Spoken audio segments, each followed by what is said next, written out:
So first let's make some teeth. And I know that last year during the live I showed you how to make teeth with a modified version of the barb cane. This time we will go much simpler. So first we start with a plug of white, and that is make a cylinder out of white clay, and we will wrap it in black. Try to make your cylinder about 3/4 of an inch in diameter. That would be the best, because I'm going to make 3 different set of teeth, as I made 3 different set of eyes, and I'll make only 2 sets of nose because there's no reason to go farther than that. So wrap your white plug in black clay on the thickest setting, and then simply reduce it.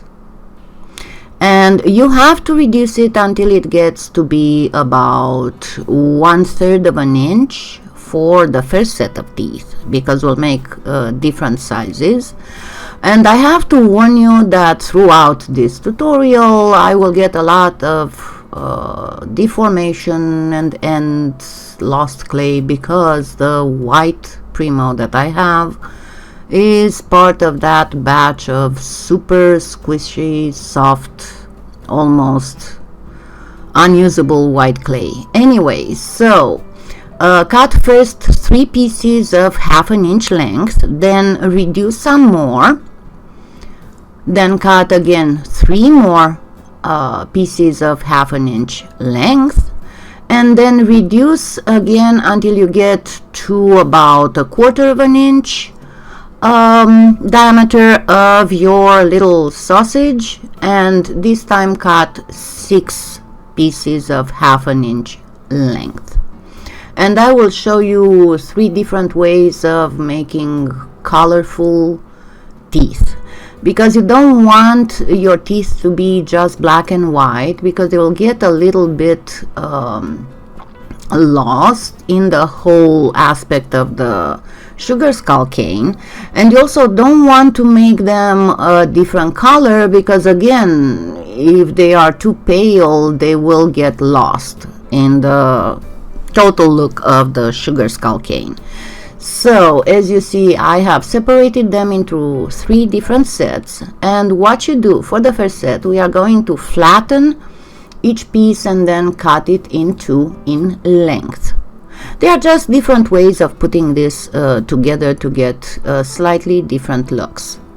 Then once you cut them in half, then start putting them together in a descending order of size, which is very simple. You'll get 2 sets of 4 teeth, because that's what they are going to be.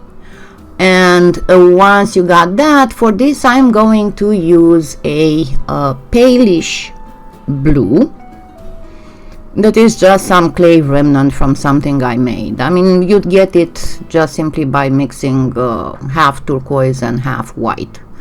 And then after you put your teeth together 4x4, just make little strings and place them on the top where you have those little arches, and all you need to do is to just make them into a more straight line.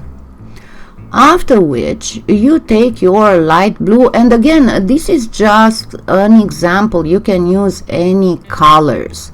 The rule for sugar skull canes is that you need to use very bright, almost neonish colors. Get a piece of black between these teeth and put them together. And yes, I know the way that they look now, they look like they are half of the mouth, and yes, that's exactly what they are.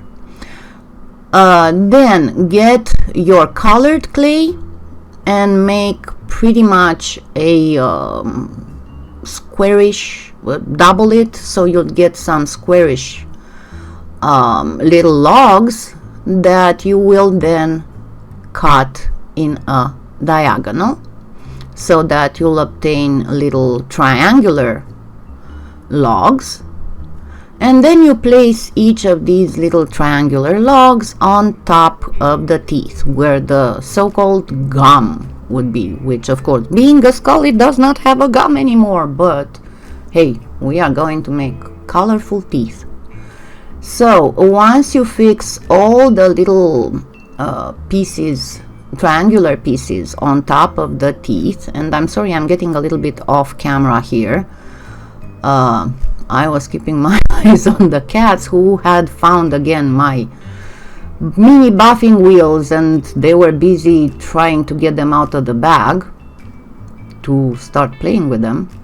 Anyway, so after you put all your little triangles on top of the teeth, then again you make some more black strings and you place them in between so that you will obtain a straight line. And I'm generally not even using the blade anymore to cut. I just use my fingernails. Advantages of having long fingernails. And here is where I was completely absorbed by what the cats were doing. I am so sorry and I apologize.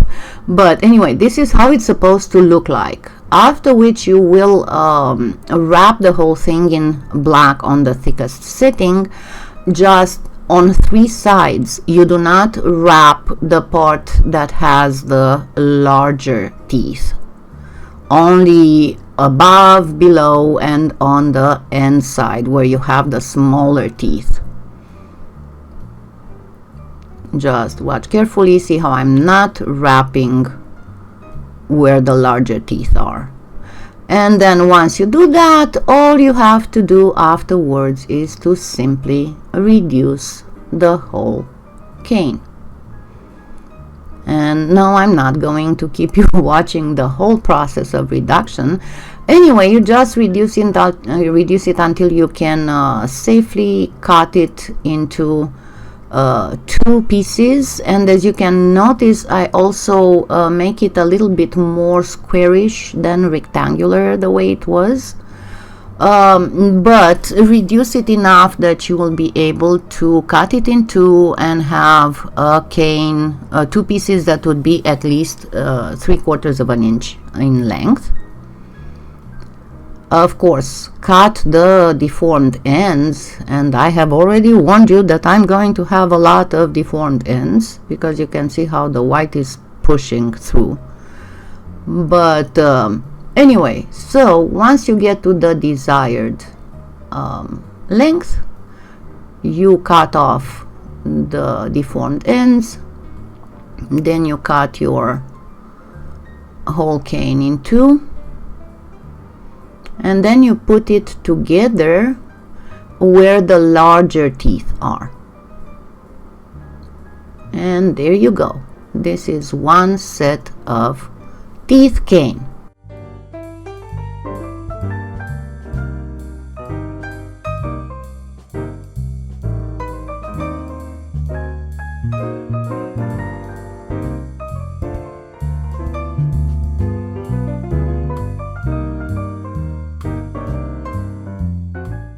For the second kind, we do pretty much the same as the first time. And first flatten the whole set of pieces and again cut them in 2 and do exactly the same thing as for the first line, only that after you put them all together, what you do is to actually just place a small straight piece of clay on the thickest setting on top of the teeth, the same as where the so-called gums should be. And actually I'm putting it before putting them together, and this will give a completely different look. Not super different, but it will be a different look. And if you can try to smooth them out a little bit, the same way as you would do for the barbed cane, but you don't want them to be completely rounded up. We will do the third kind with them completely rounded up.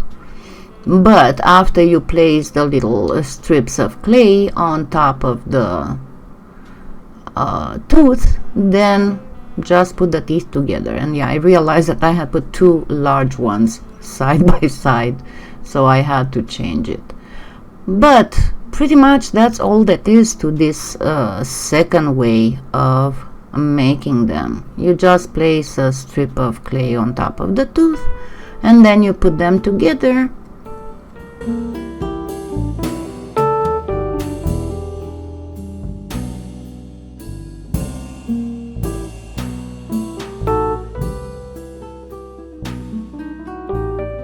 Then place little strings of black between the blue, and the same as the previous one, insert a sheet of black between the upper and the lower teeth, and then wrap the top, side, bottom in black again. Do not wrap where the middle teeth are. And then simply do exactly like you did for the previous one, and that is reduce it, cut it in two, and form a second teeth cane, not tooth cane, teeth cane.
For the next way of making the teeth of your sugar skull colorful, you just choose another bright and happy color and make it about half as wide as your teeth roll, bullseye cane, because that's what it is. It's just white wrapped in another color.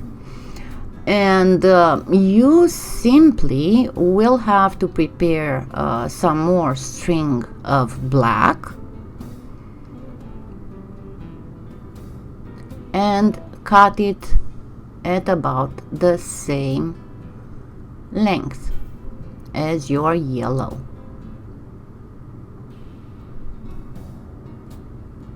Then cut the black ones into quarters,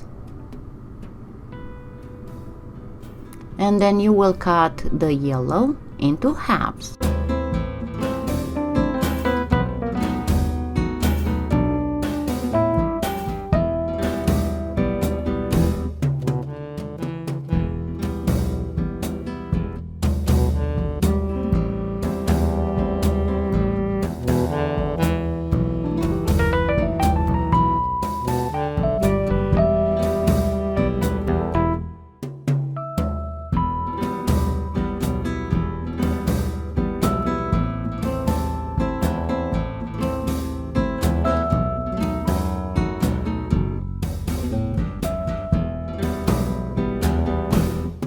Then place each half of yellow, again I'm saying yellow but you can use any color, at the ends of each flattened tooth, a little log, and then place the quarters of the black logs, because they will be almost like triangles, in between the flattened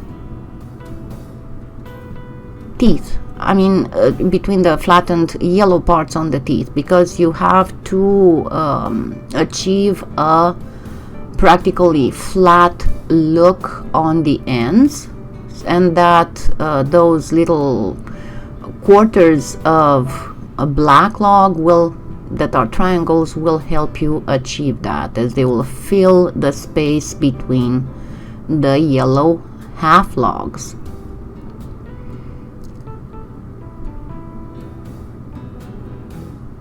And you go like this until you shape all the teeth.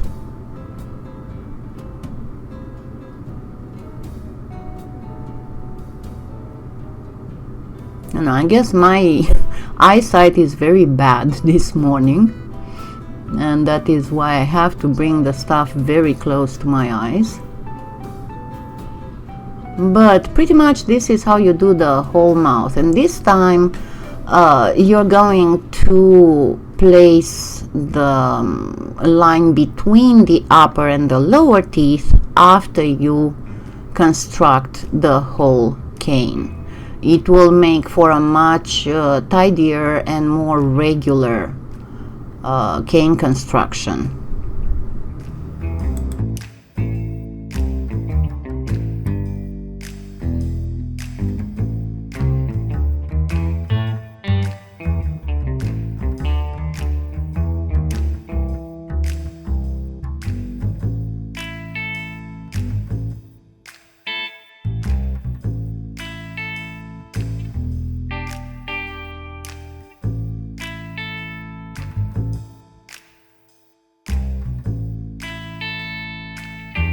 And once again, you wrap the whole, only the top, side and bottom, not in the middle, in black.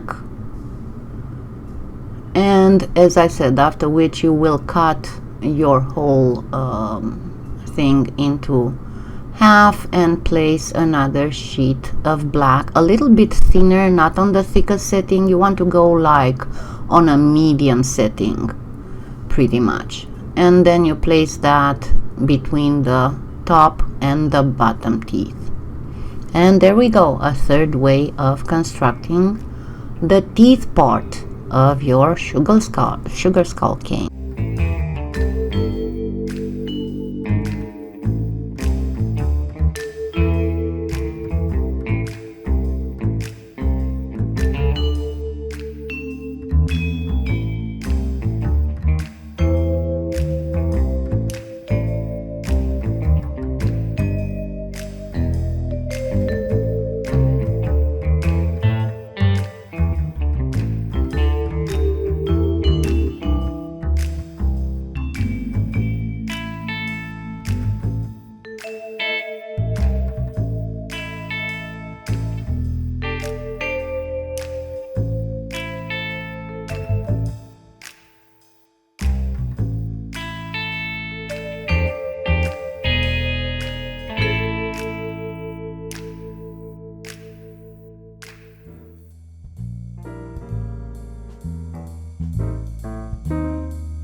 Now for the nose part, first I am going to make some black plugs, and that is some black cylinders, pretty much the same as for I started the one for the teeth. That would be about 3/4 of an inch in diameter and 3/4 of an inch or half an inch in height.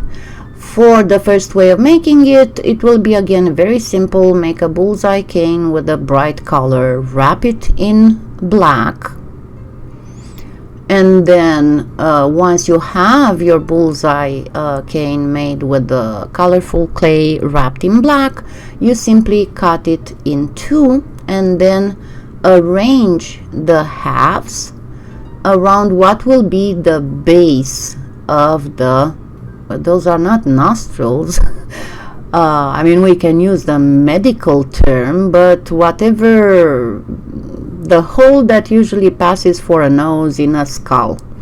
And you want to make that also bright and colorful, because that's a sugar skull, and we have to have all kinds of elements of decoration on it that are all in happy colors. Because remember, the Day of the Dead in Central America is not a sad celebration, is actually a very joyful celebration when everybody reconnects with the spirits of their ancestors and of their friends who have passed. So after arranging the half cylinders on one side of your log, again, you need to place some black strings in between the ends of that log, colorful log, because we need to, again, to obtain pretty much a flat line there. And then we will wrap all that part where it has the colorful clay in more black. And then what we want to obtain with all this would be pretty much a teardrop shape. Now notice I'm only wrapping the part that has those petal-like cylinders. So we want to obtain a teardrop shape, and that is what we are going to reduce a little bit, then cut it in two, and with it form the nose element of the sugar skull. But when we form it, so it would be much easier to reduce, we need to place some white there. And again, I am using the trick with the round log cut in quarters that forms pretty much triangles, so I can place one in between the two teardrop shapes and two at the edges, so I can form thus a triangle. And I'll wrap the whole thing in white, again, for it to be much easier to reduce and then incorporate in the final sugar skull cane.